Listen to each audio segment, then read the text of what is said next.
मिली रहते तो उनकर खैर ना है हो। ई दीवार में कौन गोबर ठोकलक है?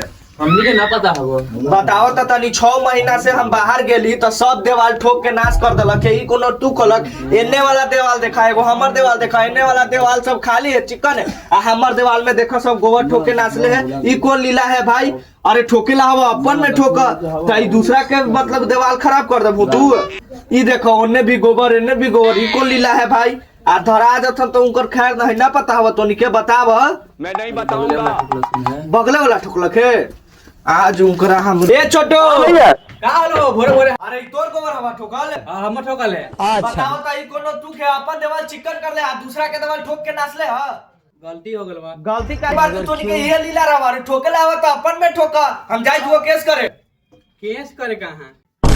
अरे ना भैया माफ कर रे भैया। ठोका ना भैया तोरे त देवाल हवा। एगो देवाल दूगो देवाल तीसरो देवाल में तू ठोका बोलवा त आप बिल्डिंग में खड़ा कर देबुआ।